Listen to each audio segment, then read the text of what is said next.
Okay अब होता क्या है कि जो भी हम प्रोसेस कॉस्ट्स इंकर करते हैं वो कॉस्ट हम चार्ज करते हैं नॉर्मली फिनिश्ड आउटपुट को, एबनॉर्मल लॉस को या क्लोजिंग डब्ल्यूआईपी को।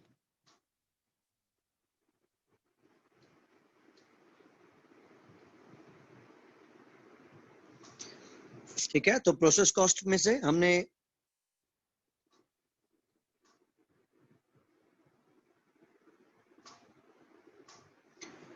कॉस्ट को चार्ज किया,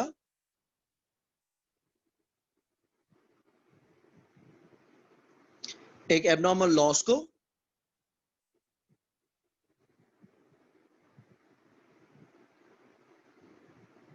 दूसरा फिनिश गुड्स को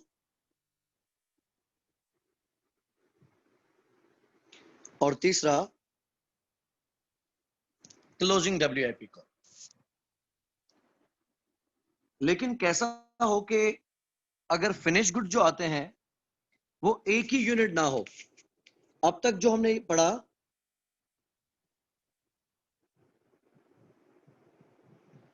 उसमें फिनिश गुड एक ही होता है,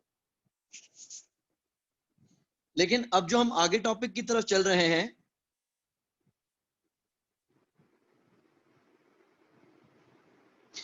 तो जो फिनिश्ड आउटपुट है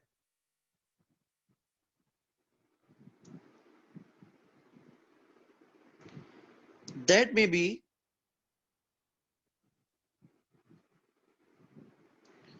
मोर देन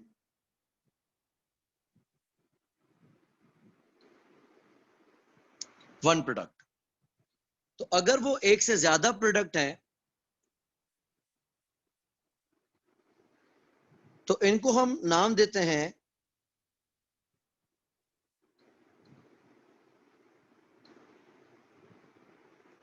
जॉइंट प्रोडक्ट्स। देखिए हम करते क्या है, प्रोसेस कॉस्ट में से नॉर्मल लॉस की स्क्रैप वैल्यू माइनस करते हैं, बाकी जो कॉस्ट आ जाती है उसको हम डिवाइड करते हैं एक्सपेक्टेड गुड आउटपुट से, यानी इक्विवेलेंट प्रोडक्शन यूनिट से। तो एबनॉर्मल लॉस को हम वॉल्यूम के बेसिस पे कॉस्ट चार्ज करते हैं और क्लोजिंग डब्ल्यूआईपी को भी वॉल्यूम के बेसिस पर हम कॉस्ट चार्ज कर देते हैं। सिमिलरली फिनिश्ड गुड्स को भी हम नंबर ऑफ यूनिट्स यानी वॉल्यूम के बेसिस पे कॉस्ट चार्ज करते हैं। अब अगर कि हमारे पास जॉइंट प्रोडक्ट्स हैं, जॉइंट प्रोडक्ट्स का मकसद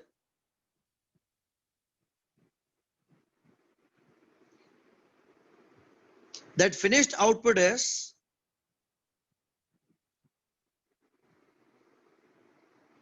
more than one unit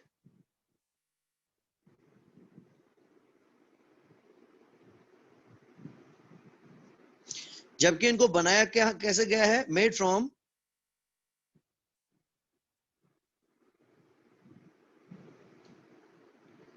a common process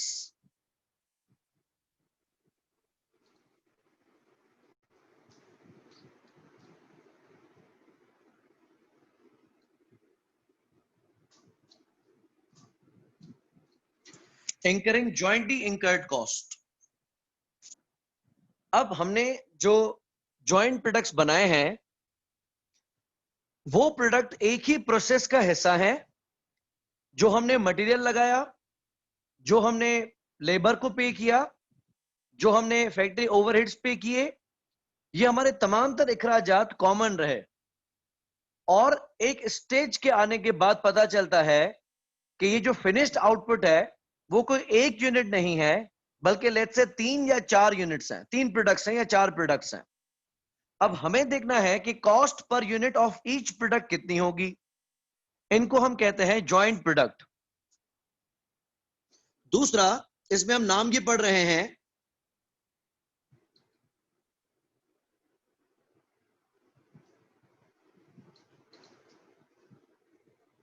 by product. By product का मकसद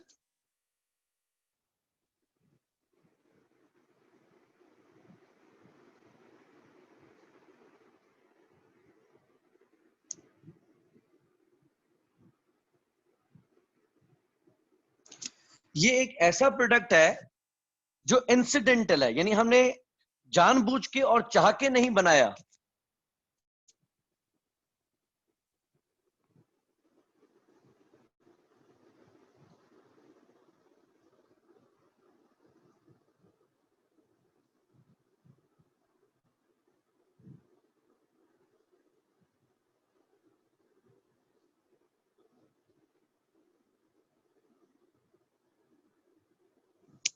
ठीक है, so this is incidental to process.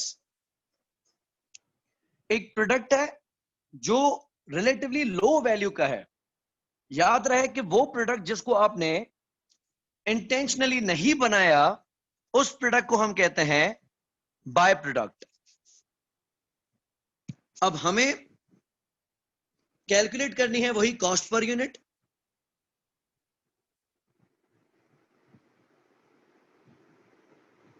सबसे पहले हम डील करते हैं विद द ट्रीटमेंट ऑफ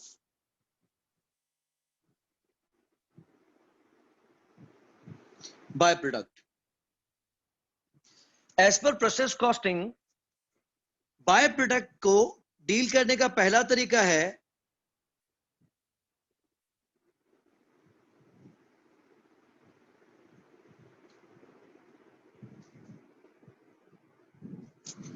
कि इसको आप नॉर्मल लॉस की तरह ट्रीट करें। नॉर्मल लॉस की तरह ट्रीट करने का मकसद है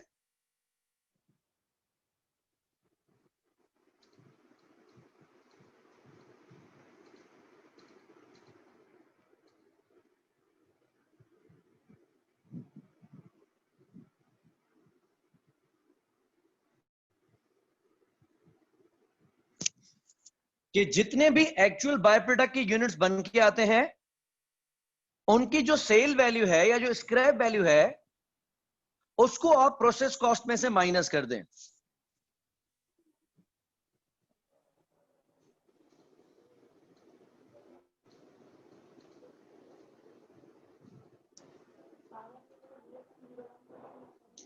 और इसको भी किसी किस्म की कोई कॉस्ट एलोकेट ना करें। जबकि इसको ट्रीट करने का दूसरा तरीका है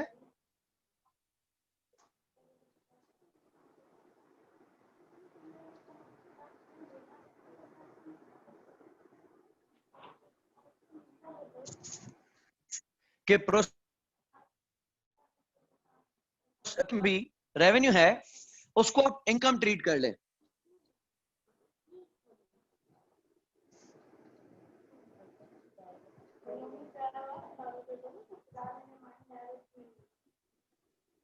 कि इसको आप इनकम स्टेटमेंट में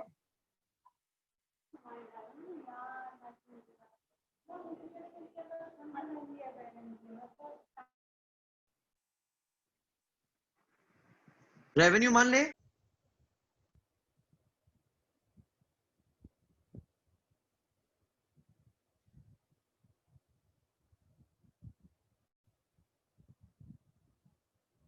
या फिर आप इसको ट्रीट कर ले एज अदर इनकम।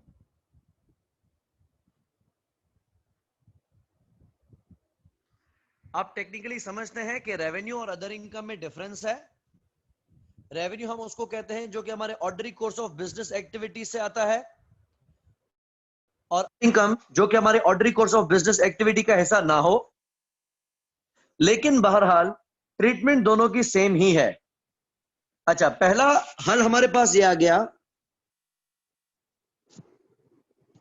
कि हम बाय प्रोडक्ट को ट्रीट करें simply as a normal loss, यानी उसमें से आने वाला जितना भी स्क्रैप अमाउंट है या सेल्स रेवेन्यू है, उसको हम प्रोसेस की कॉस्ट में से माइनस कर दें, और बाय प्रोडक्ट को किसी किस्म का कोई भी प्रोसेस का खर्चा चार्ज ना करें। This is most commonly used, लेकिन एग्जाम में हमें बता दिया जाएगा।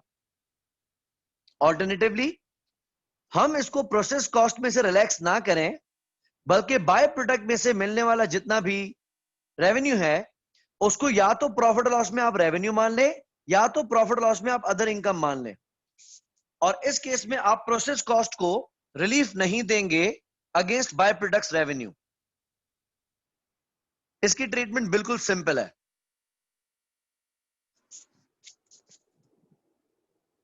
दूसरा आते हैं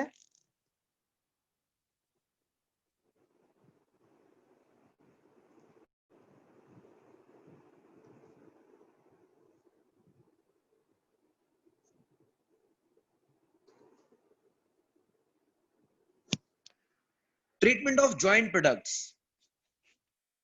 जॉइंट प्रोडक्ट्स मतलब लेट्स से आपने एक कॉमन प्रोसेस स्टार्ट किया,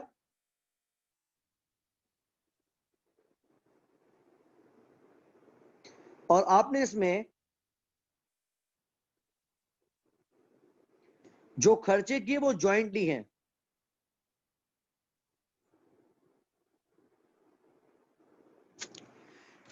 यानी लेबर भी काम किए जा रहा है, मशीन भी चले जा रही है, फैक्ट्री ओवरहेड एब्जॉर्ब हुए जा रहे हैं, मटेरियल लगे जा रहा है।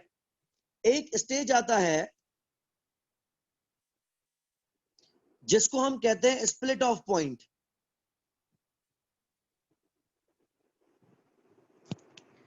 स्प्लिट ऑफ पॉइंट के बाद पता चलता है कि ये जो प्रोडक्ट्स है इनके रंग अलग अलग हैं।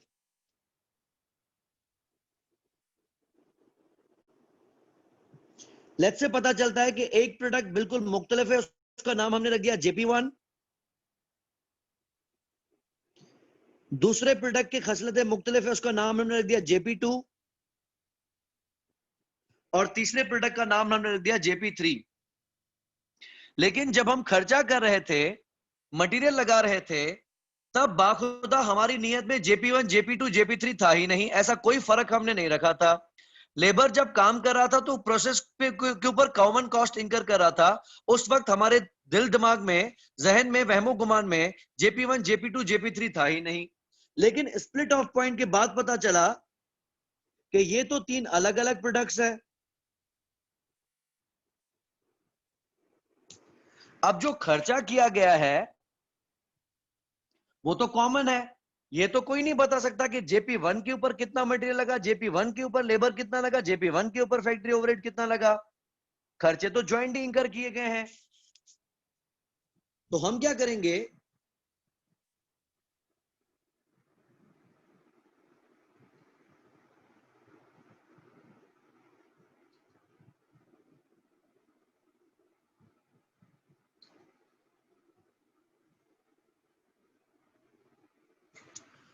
जो ज्वाइंटली इंकर्ड प्रोसेस कॉस्ट है उसको हमने एलोकेट करना है। लेकिन इनके ऊपर तकसीम करने का बेस क्या बनाया जाएगा। लेट्स से अगर प्रोसेस से हमने बनाए 20,000 यूनिट्स और प्रोसेस का खर्चा है 2 लाख, तो क्या 2 लाख को 20,000 यूनिट से तकसीम कर दिया जाए, चाहे वो 20,000 यूनिट्स में JP1 JP2 JP3 के कितने ही प्रोडक्ट्स हो। तो इसमें पहला हल आता है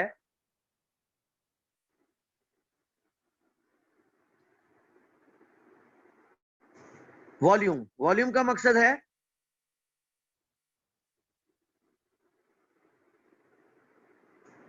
नंबर ऑफ यूनिट्स।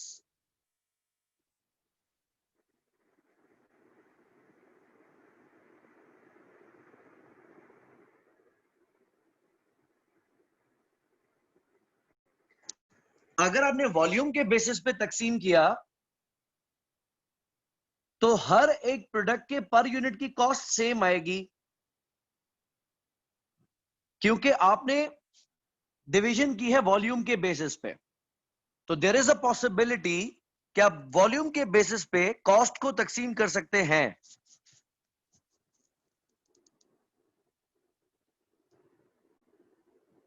दूसरा तरीका है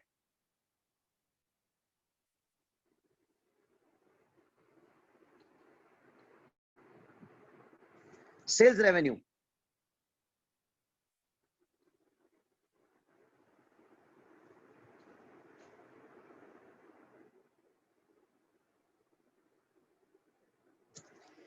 इसमें हम बेस बनाएंगे एक्सपेक्टेड सेल्स रेवेन्यू को।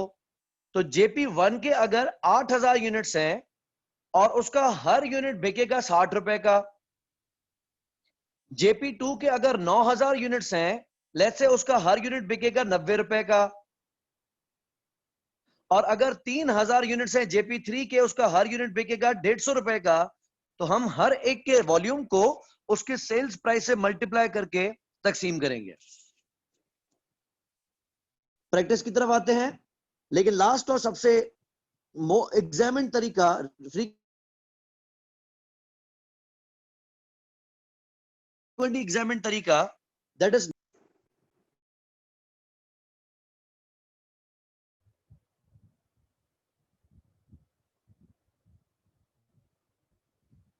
ठीक है, दैट इज NRV बेसिस। और NRV हमें पता है, नहीं बासित, प्राइस कॉमन नहीं होगी, प्राइस तीनों की अलग अलग होगी। वॉल्यूम भी अलग अलग हो सकता है, सेलिंग प्राइस भी अलग अलग हो सकती है। अगर हमने पहले बेसिस पे किया, वॉल्यूम के बेसिस पे, तो हर एक प्रोडक्ट की कॉस्ट पर सेम होगी, लेकिन यहां पे प्राइस भी मुख्तलिफ हो सकती है, वॉल्यूम भी मुख्तलिफ हो सकता है। NRV किसको कहते हैं, आपको पता है?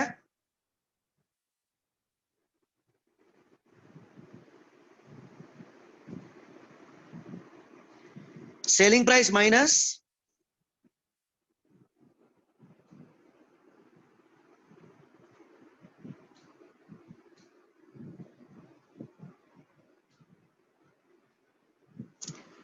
Cost of completion and sale. तो सबसे जो डेंजरस है वो NRV वाला है। पहले हम बेसिक देख लेते हैं कि वॉल्यूम और सेल्स रेवेन्यू बेसिस पे कैसे करेंगे।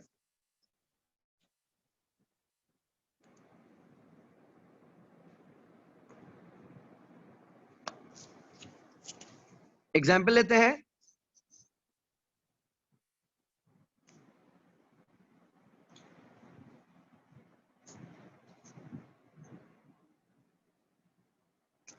कि एक कंपनी ने प्रोसेस स्टार्ट किया है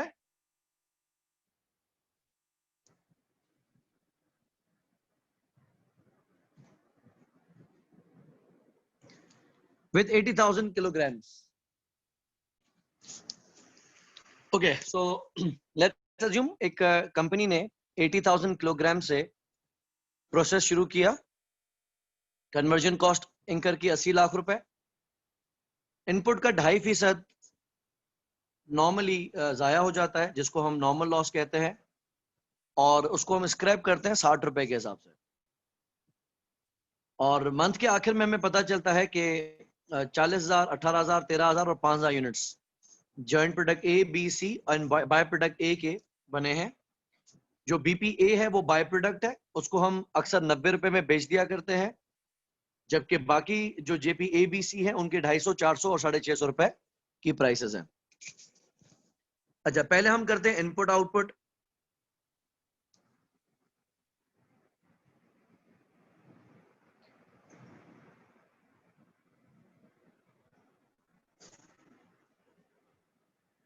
ओपनिंग WIP तो है नहीं, तो हमने प्रोसेस में डायरेक्ट मटेरियल कितना इनपुट किया है,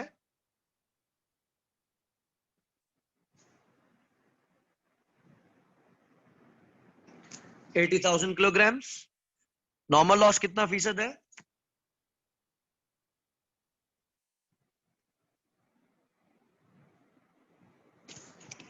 2.5%। 80,000 का 2.5% कितना बनेगा, 2,000।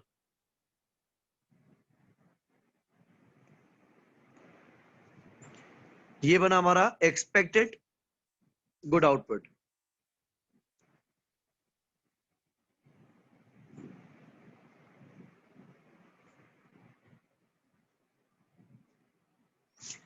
अब इसमें से देखते हैं हमारे पास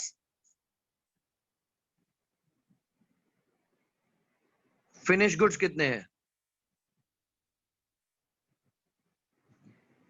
फिनिश गुड्स में एक बाय प्रोडक्ट ए है, एक बाय प्रोडक्ट बी है और एक बाय प्रोडक्ट सी है। कितने कितने यूनिट्स है, 40, 18, 13।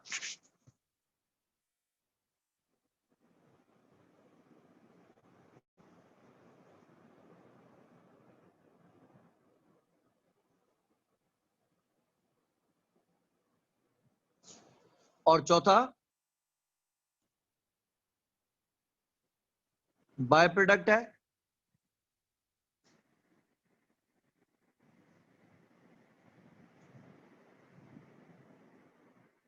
उसके कितने यूनिट्स हैं?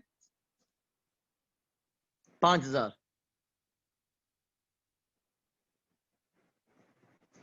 अगर क्लोजिंग WIP भी नहीं है तो देखो हमारा इनपुट आउटपुट बराबर बैठ रहा है।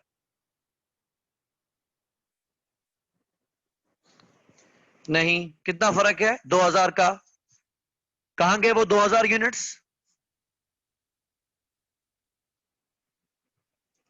Abnormal loss, correct.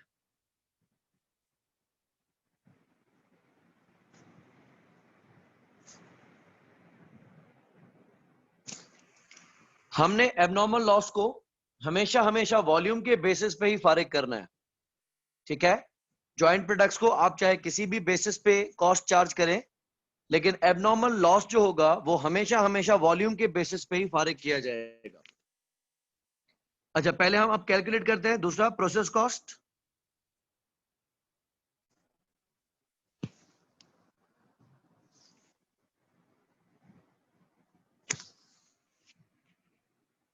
पता नहीं कहां चले गए, अचानक से कुछ इश्यू हुआ है। से ठीक हो?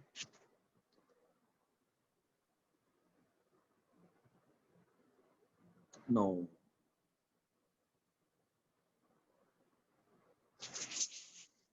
चले प्रोसेस कॉस्ट कैलकुलेट करते हैं।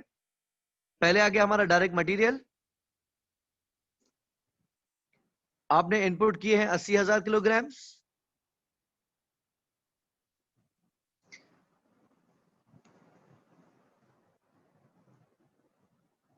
हर केजी कितने का था? क्वेश्चन के साथ सीन हो गया, ये पता नहीं कहां चली गई फिगर्स।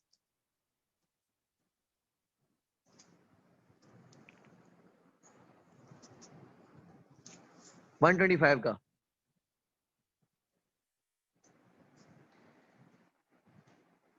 कितनी वैल्यू आ गई? 10 lakh, 10 million, sorry.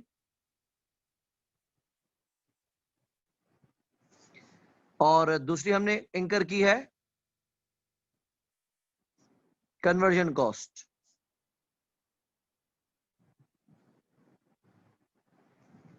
That is 8 million.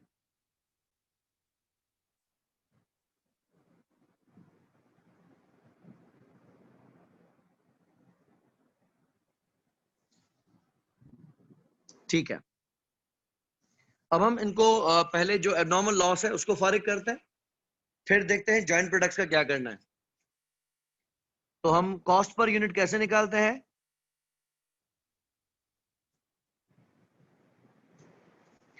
Process cost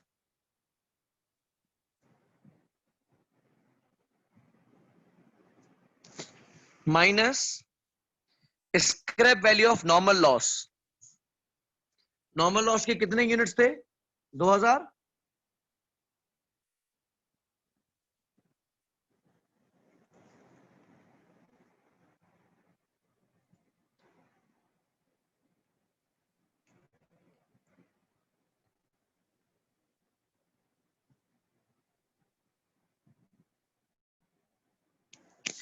और नॉर्मल लॉस की स्क्रैप वैल्यू हमने क्या रखी थी?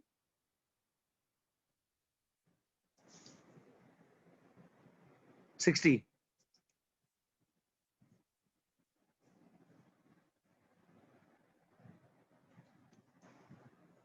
ओके, तो हमने रख दी ये 1,20,000, यानी 2000 इंटू 60। उसके अलावा जॉइंट प्रोडक्ट को भी हमेशा क्या किया जाएगा? मोस्ट कॉमनली नॉर्मल लॉस की तरह ट्रीट किया जाएगा। जॉइंट प्रोडक्ट के कितने यूनिट्स थे? सॉरी, बाय प्रोडक्ट के कितने यूनिट्स थे?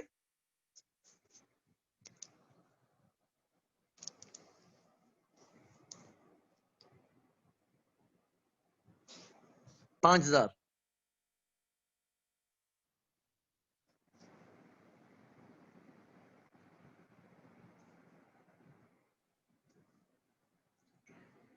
ठीक है, उसकी स्क्रैप वैल्यू क्या है?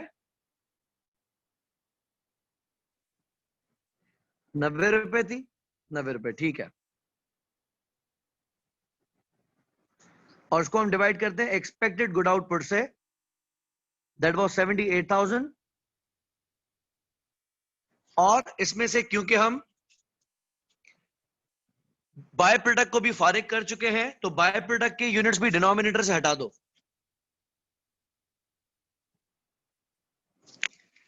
जिन जिन को खर्चा चार्ज नहीं होना उनको साइड में लगा दो। तो 18 मिलियन में से 2,000 यूनिट्स जो नॉर्मल लॉस वाले हैं उनको खर्चा नहीं जाना, वो मैंने 80,000 से माइनस कर दिए, और 5,000 यूनिट जो बाय प्रोडक्ट वाले हैं उनको भी खर्चा चार्ज नहीं होना, इनको भी मैंने साइड लगा दिया। अब देखिए हमारी कॉस्ट पर यूनिट कितनी आ रही है,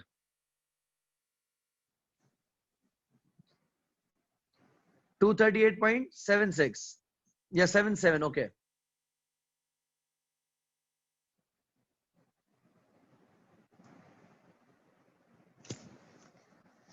इसको आप मल्टीप्लाई कर दें एबनॉर्मल लॉस के यूनिट से,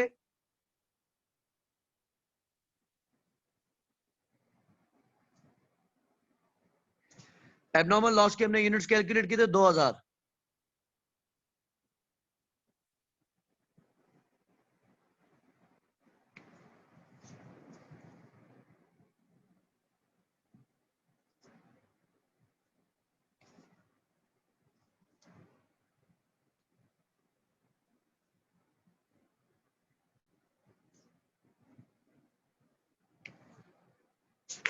कितना खर्चा चार्ज हो रहा है एबनॉर्मल लॉस को,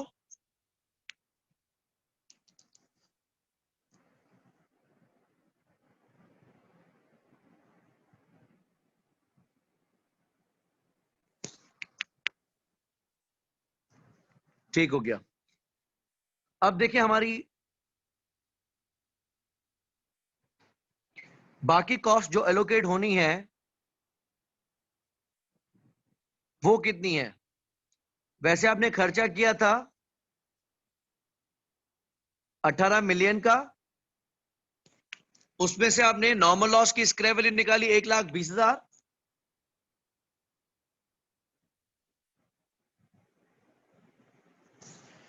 और आपने ज्वाइंट प्रोडक्ट के निकाले 7.5 4.5 लाख बाय प्रोडक्ट के, और आपने अपनी अभी एबनॉर्मल लॉस को भी वॉल्यूम के बेसिस पे फारिग कर दिया।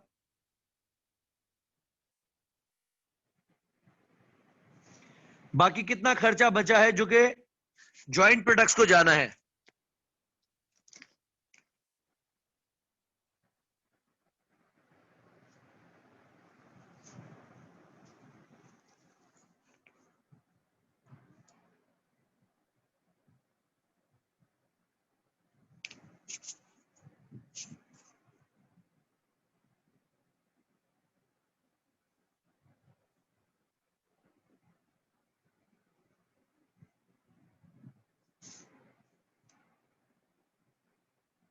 $16,952,466, ओके।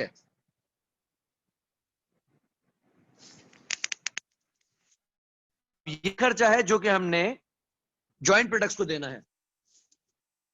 पहला अज्यूम करते हैं कि अगर हम ये चार्ज करते हैं वॉल्यूम बेसिस, तो वॉल्यूम बेसिस में तीनों का सम देखेंगे कितना है। मुझे बताएं जेपीए के कितने यूनिट्स थे,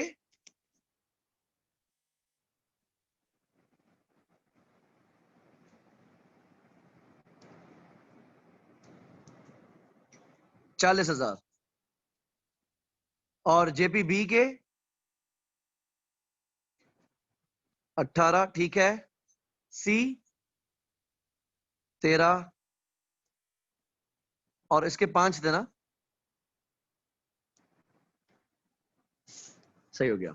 तो 40, 18 और 13 वॉल्यूम हमने रखा 40,000, 18,000 और 13,000। सम कितना आ रहा है,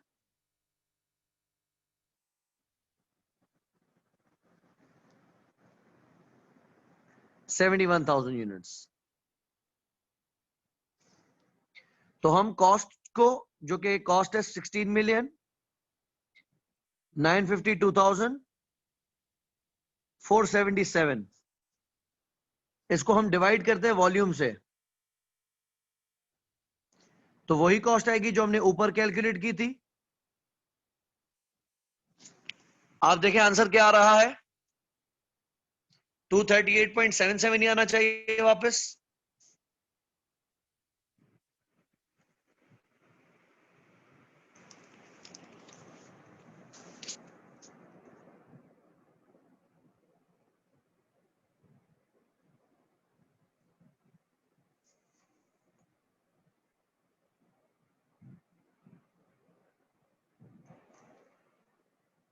ठीक हो गया।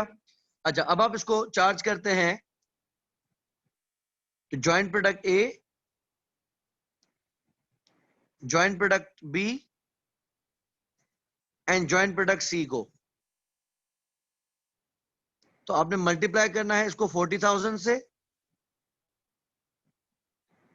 18,000 से और 13,000 से। ठीक है, 238.77 जो आपका आंसर है। कैलकुलेटर पे बेशक पूरी फिगर रहने दें, मल्टीप्लाई करें 40,000 से।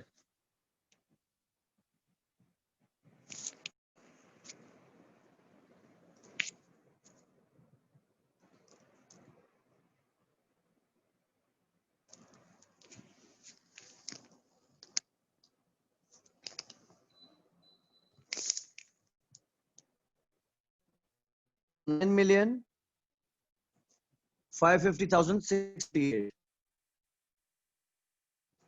ठीक है, और जेपीबी,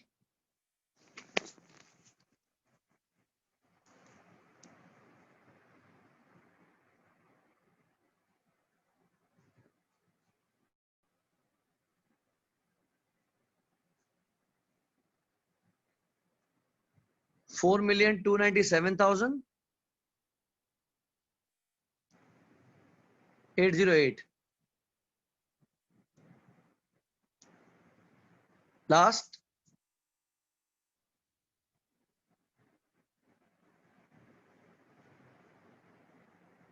जेपीसी के 13,000 यूनिट्स।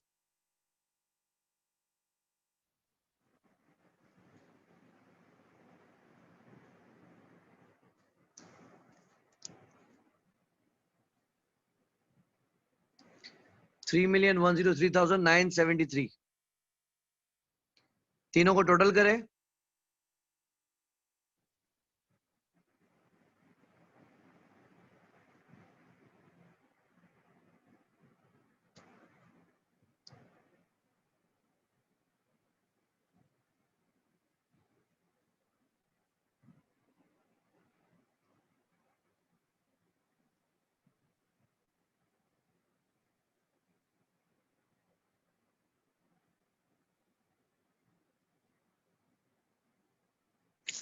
ठीक है। ये कॉस्ट हमने वही जो ऊपर हमने रखी थी, 16,952,466,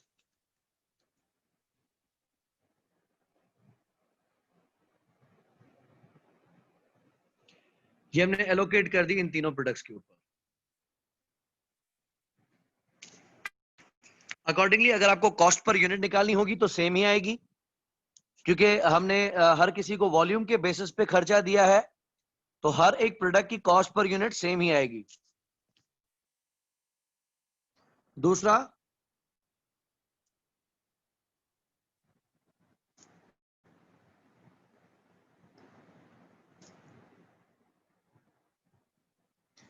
हम ये कॉस्ट चार्ज कर सकते हैं सेल्स रेवेन्यू बेसिस पे,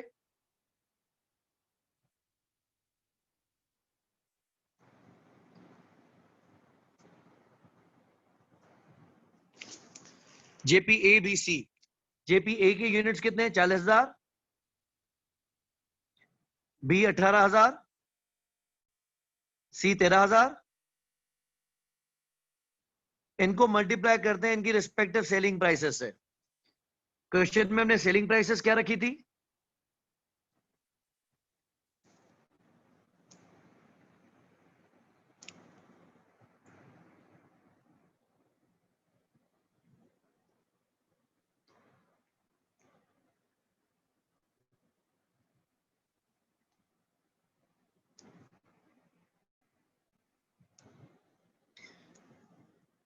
250 और 400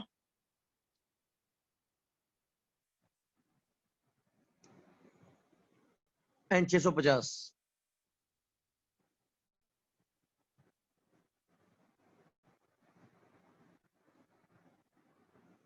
ठीक है, हम इसको मल्टीप्लाई करेंगे। 250, 400 एंड 650। जेपीए आपने बता दिया 10 मिलियन।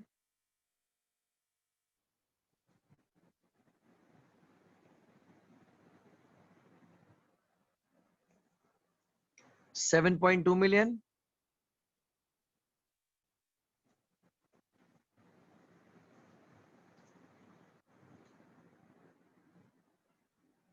8,450,000। तीनों को प्लस करें।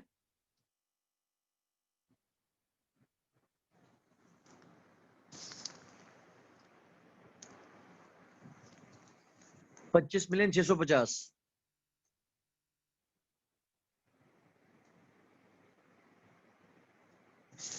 अच्छा, अब हम क्या करेंगे, देखें जो कॉस्ट है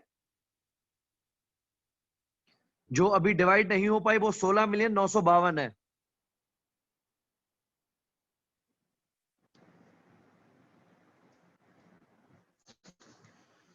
तो इसको हम डिवाइड करते हैं टोटल सेल से। 25,650,000 और मल्टीप्लाई करते आएंगे हर किसी के रेवेन्यू से। आप इसको अगर परसेंटेज में निकालना चाहें तो परसेंटेज में ही बता दें मुझे कि कॉस्ट एलोकेशन कितना परसेंट ऑफ सेल्स रेवेन्यू है।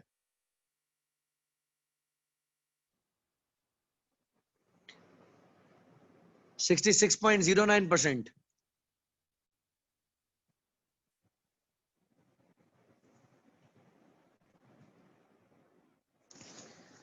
ठीक है, इसको आप मल्टीप्लाई करें 10 मिलियन।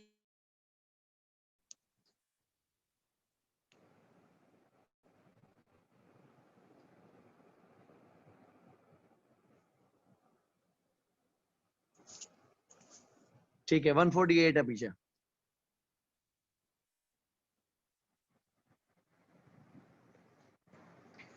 $7.2 मिलियन से मल्टीप्लाई करें।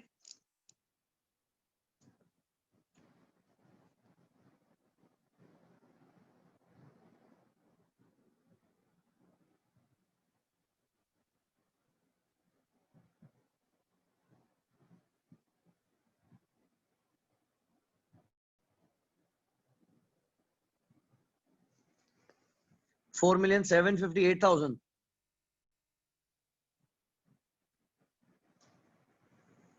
$480। लास्ट जेपीसी को कितना खर्चा आएगा?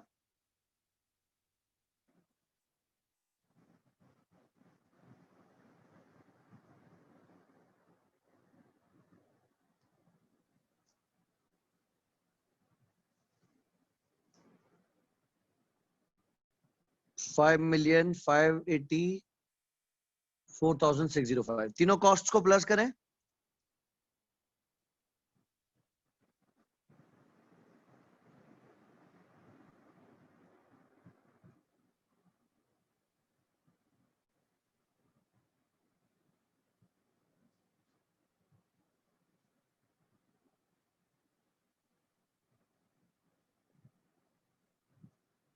$16,952।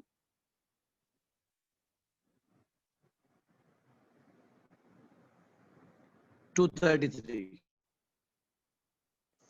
ठीक है, सेम आनी चाहिए थी 466, लेकिन राउंड ऑफ डिफरेंस है, कोई इश्यू नहीं है। अब अगर हम कॉस्ट पर यूनिट निकालना चाहे तो जेपीए की जो कॉस्ट है 6,609,148, इसको फिर हम उसके 40,000 यूनिट से डिवाइड करेंगे तो उसकी कॉस्ट पर यूनिट आ जाएगी। अब आप देखेंगे इसमें जो हर एक यूनिट की कॉस्ट पर यूनिट होगी वो डिफरेंट होगी फॉर जेपीए, जेपीबी, जेपीसी। तो ये हमने एग्जाम में देखना है कि वो किस बेसिस पे इन कॉस्ट को चार्ज करने को कहता है। एक हमने तरीका पढ़ लिया वॉल्यूम बेसिस और दूसरा तरीका है सेल्स रेवेन्यू बेसिस।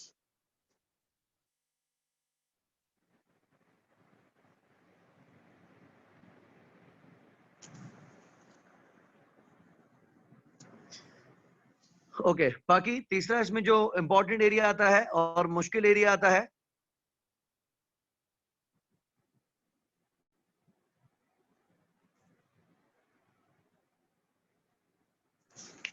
वो आता है नेट रियलाइजेबल वैल्यू का। ये क्या करेगा, ये आपको बताएगा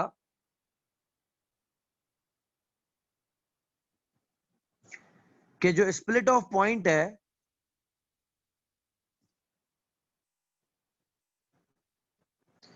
वहां पे एक ज्वाइंट प्रोडक्ट से, उसका नाम हम रखते हैं एक्स,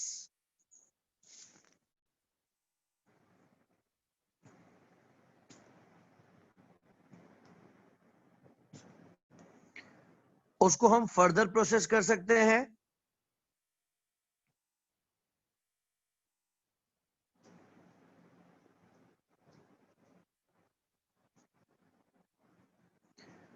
और उसको हम एक्स के बजाय वाई बना सकते हैं।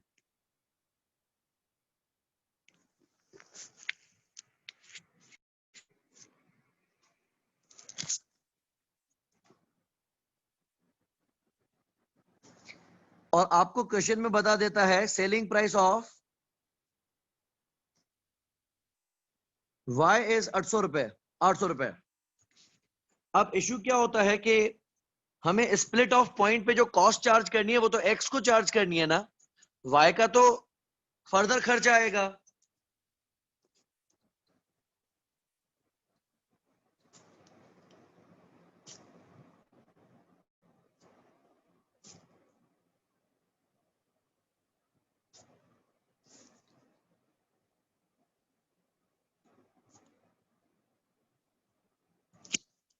तो एक्स को वाई करने में एक और प्रोसेस होगा जिसका फर्दर खर्चा आएगा। तो हम ये कैलकुलेट करेंगे net realisable value of x,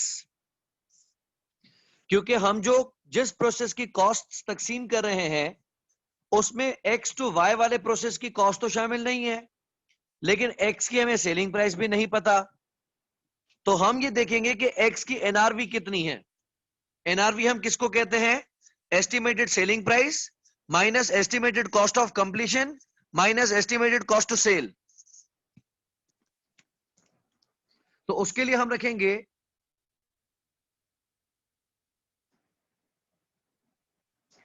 selling price of Y और माइनस करेंगे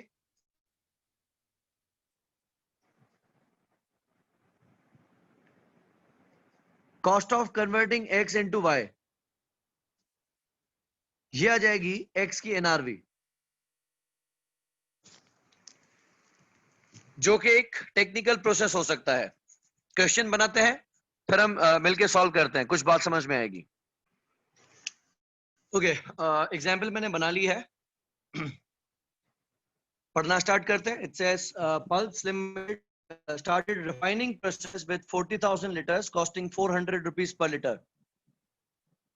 ठीक है, हमने प्रोसेस को शुरू किया है 40,000 लीटर से और हर लीटर पे हमारा खर्चा 400 रुपए है। 2% of input is normally lost in scrap for 45 rupees per liter. By end of process 3 products were produced। हमने प्रोडक्ट्स बनाए हैं, product R S and T. अब क्योंकि ये ज्वाइंटली बने हैं प्रोडक्ट्स तो इसको हम कहते हैं ज्वाइंट प्रोडक्ट्स।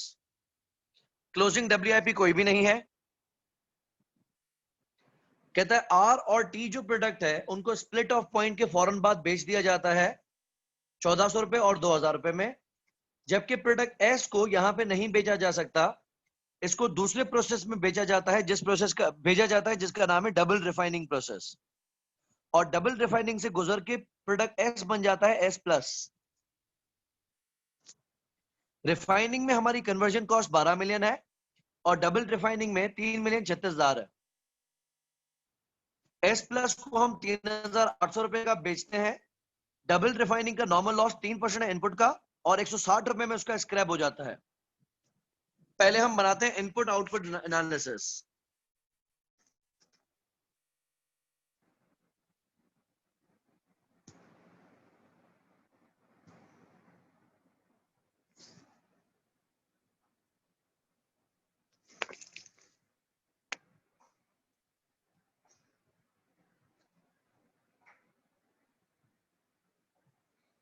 प्रोसेस में हमने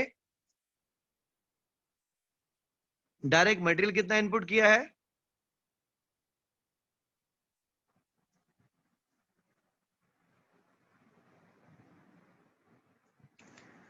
40,000।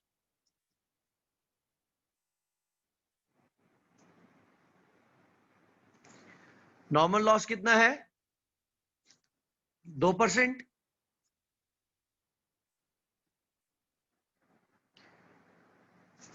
तो 40,000 का 2% कितना बनेगा,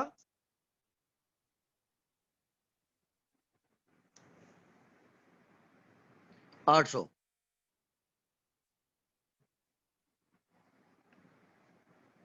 उस हिसाब से एक्सपेक्टेड आउटपुट कितना आएगा,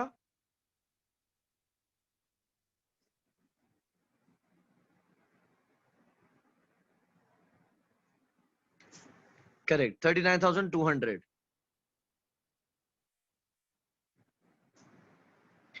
आउटपुट में देखें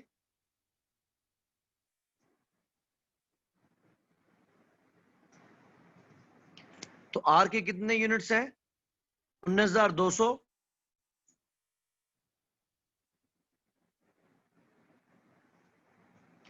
एस के कितने यूनिट्स है, 13,800।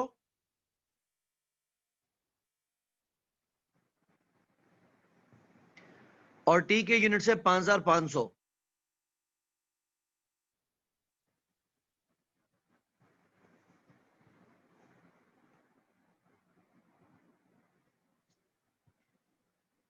क्लोजिंग डब्ल्यूआईपी अगर नेल है तो देखें बाकी डिफरेंस कितना आ रहा है।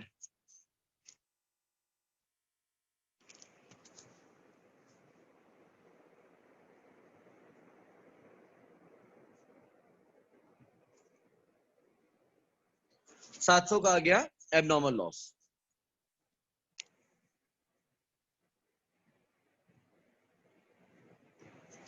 रिफाइनिंग प्रोसेस की कॉस्ट कैलकुलेट करते हैं।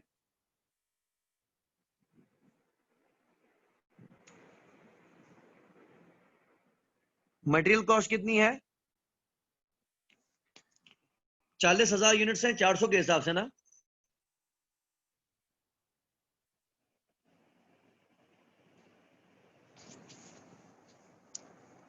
कितना बना, 16 मिलियन।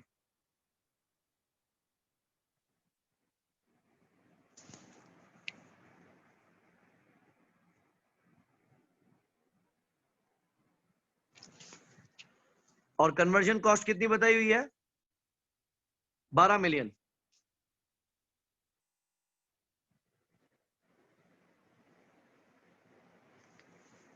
तो प्रोसेस की टोटल कॉस्ट हो गई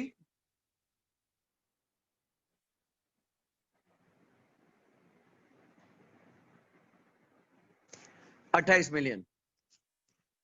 एबनॉर्मल लॉस को तो हम वॉल्यूम के बेसिस पे ही फारिग करेंगे।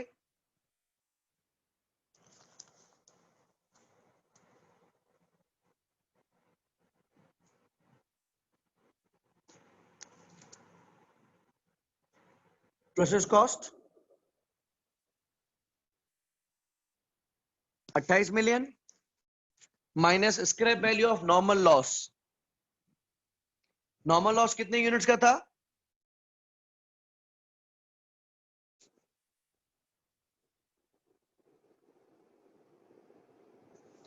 और उसकी स्क्रैप वैल्यू कितनी है,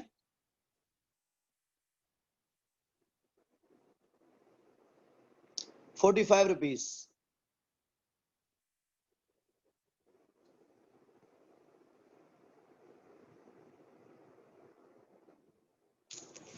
बाय प्रोडक्ट तो कोई नहीं है, तो उसको हम डिवाइड कर देंगे एक्सपेक्टेड गुड आउटपुट से।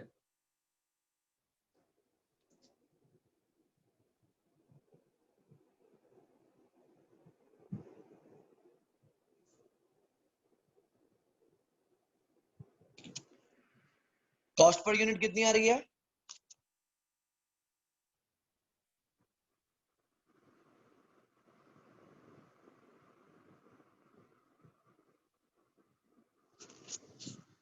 सेवन वन थ्री है, 723 है? 713, ओके, 713.367।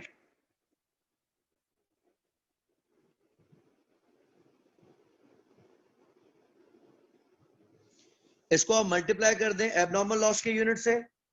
एबनॉर्मल लॉस के कितने यूनिट से? 700।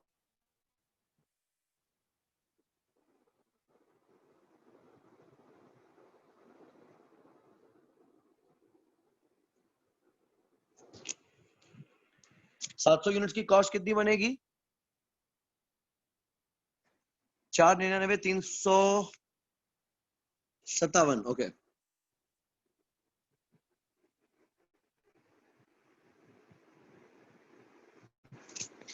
बाकी रखेंगे ज्वाइंटली इंकर्ड कॉस्ट।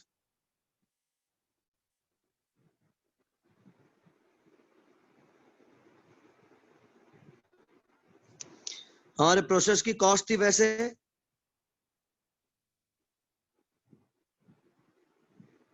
28 मिलियन। इसमें से आपने scrap value of normal loss रखी 800 मल्टीप्लाई बाय 45। कितना है 800 मल्टीप्लाई बाय 45?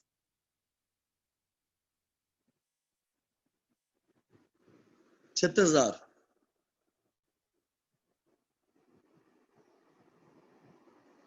और अब आपने एबनॉर्मल लॉस को भी चार्ज दे दिया।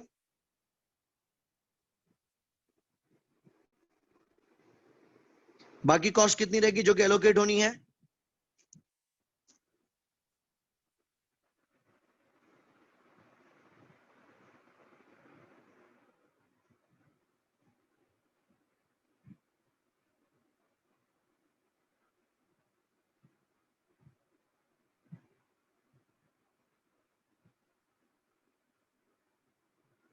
$27,464,64।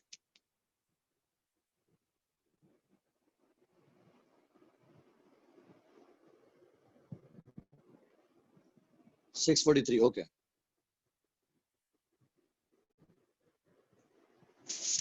अच्छा, अब इस खर्चे को हम कैसे चार्ज करेंगे? ये हमने चार्ज करना है on the basis of NRV.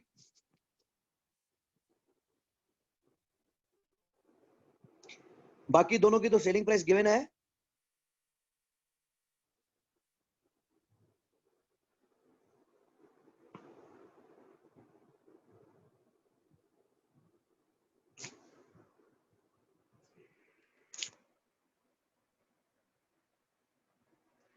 अच्छा, अब हम रखते हैं डबल रिफाइनिंग की कन्वर्जन कॉस्ट कितनी है?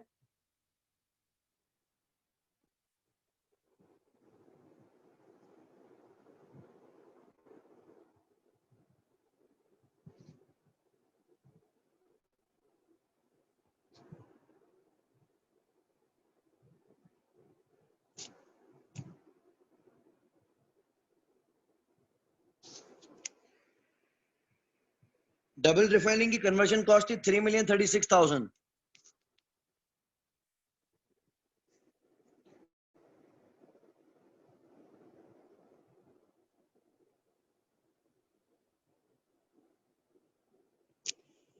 माइनस करेंगे scrap value of normal loss. देखें, डबल रिफाइनिंग में सिर्फ प्रोडक्ट एस जाएगा। प्रोडक्ट एस के कितने यूनिट्स हैं जो कि डबल रिफाइनिंग में जाएंगे? 13,800। और नॉर्मल लॉस कितना है डबल रिफाइनिंग में? 3%। 13,800 का 3% कितना बनेगा?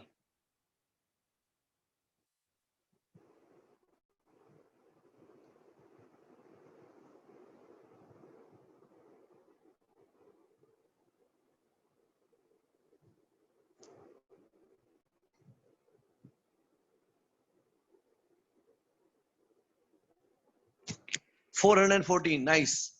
और इसकी स्क्रैप वैल्यू कितनी बताई गई है? Scrap for 160 rupees per litre.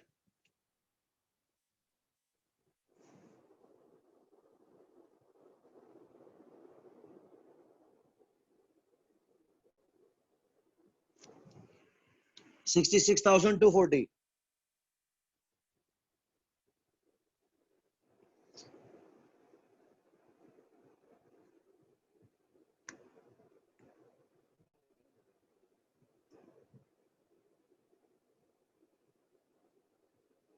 और उसको डिवाइड कर दें एक्सपेक्टेड गुड आउटपुट से।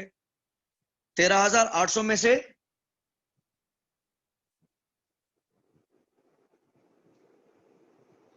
414 का एक्सपेक्टेड लॉस है।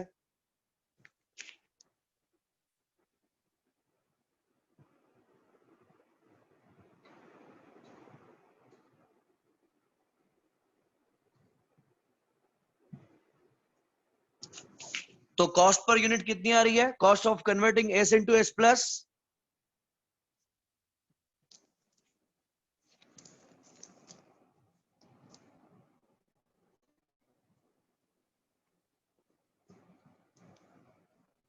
222।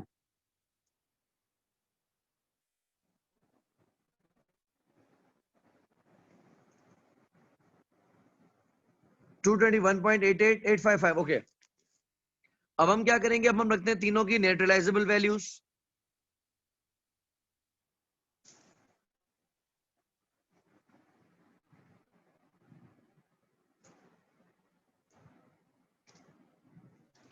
जिसमें से प्रोडक्ट आर की तो सेलिंग प्राइस डायरेक्टली गिवन थी और टी की भी सेलिंग प्राइस डायरेक्टली गिवन थी 1400 एंड 2000।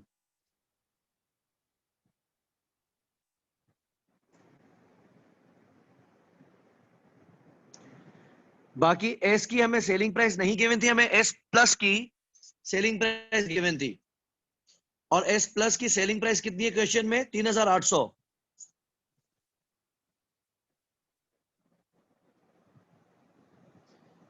इसमें से हम माइनस करेंगे कॉस्ट ऑफ कंप्लीशन,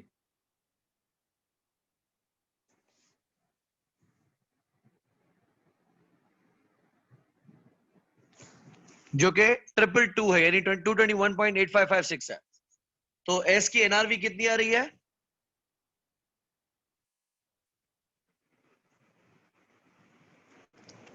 3578। इनको रिस्पेक्टिव वॉल्यूम से मल्टीप्लाई करते हैं। आर का वॉल्यूम कितना है? 19,200, 13,800।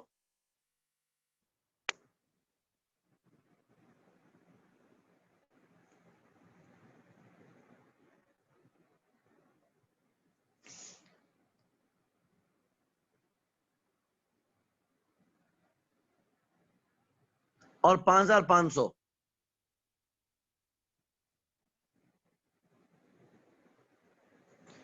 तो टोटल एनआरवी कितनी आ रही है? 26,880।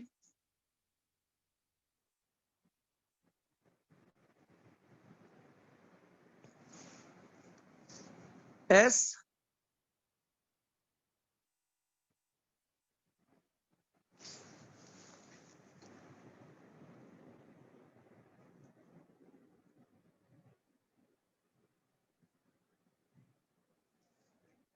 ठीक है, एनटी 11 मिलियन टोटल।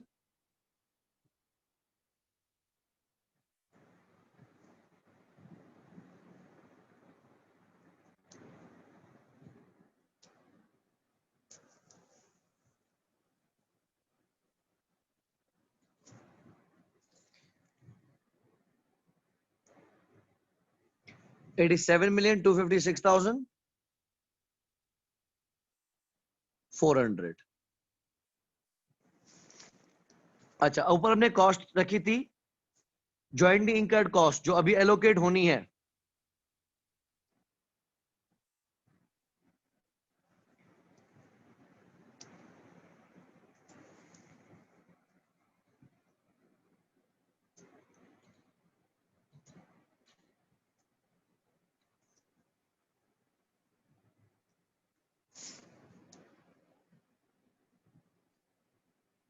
इसको हमने डिवाइड करना है टोटल एनआरवी से।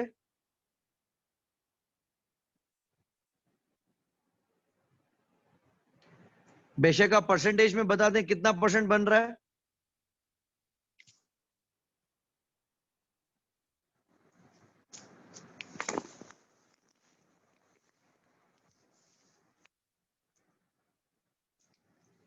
थर्टी 31.47%।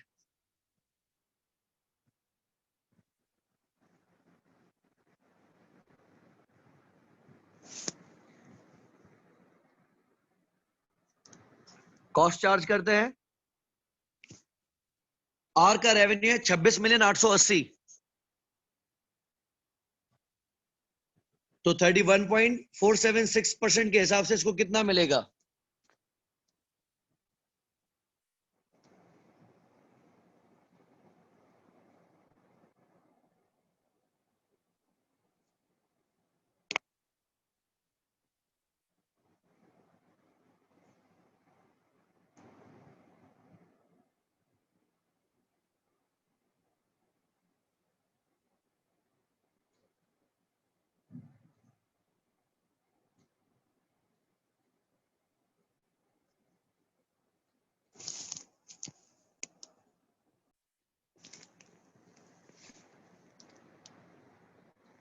$8,459,136।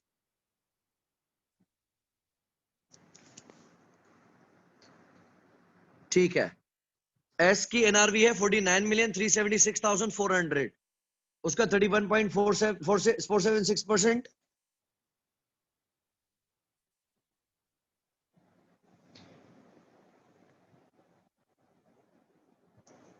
15,538,753। लास्ट टी का कितना है?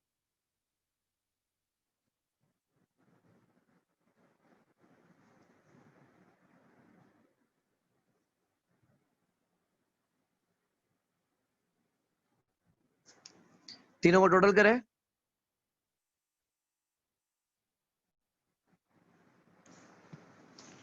अब अगर इनकी कॉस्ट पर यूनिट निकालना चाहें तो इनको रिस्पेक्टिव वॉल्यूम से डिवाइड कर देंगे।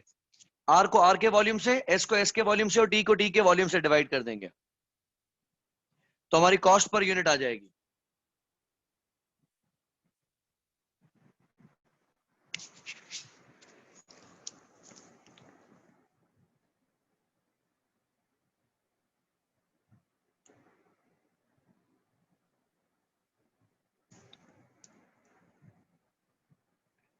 $27,459,589।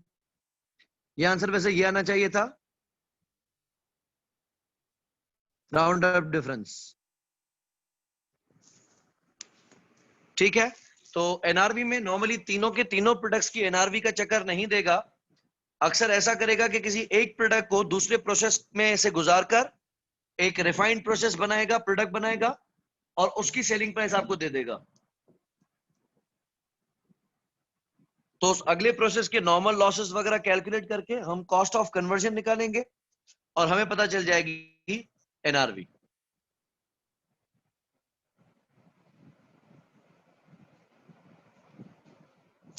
ठीक है, फर्दर कोई भी कंफ्यूजन हो तो आप डिस्कस कर सकते हैं, अदरवाइज ये क्वेश्चंस मैं आप लोगों को अभी व्हाट्सएप ग्रुप पे शेयर कर रहा हूं, आप इसको ट्राई कर लीजिएगा। तो हम कल की क्लास में पास्ट पेपर्स पे आएंगे। बासित इसमें कॉस्ट ऑफ कंप्लीशन देखें, हम डबल रिफाइनिंग प्रोसेस में गए,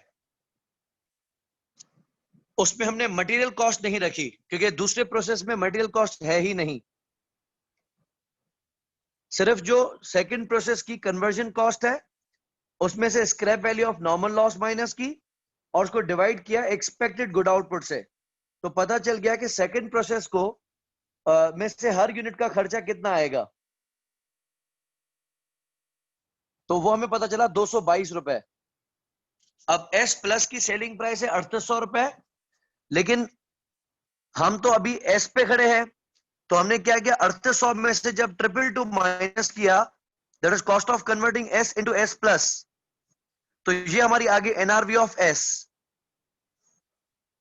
तो हम सिर्फ ये देखेंगे कि दूसरे प्रोसेस में जितना भी खर्चा होना है उसमें से स्क्रैप वैल्यू माइनस की नॉर्मल लॉस की और डिवाइड कर देंगे उसको एक्सपेक्टेड गुड आउटपुट से। अगर कोई फर्दर मटेरियल ऐड होना होता दूसरे प्रोसेस में तो वो भी उसमें इंक्लूड करते हैं।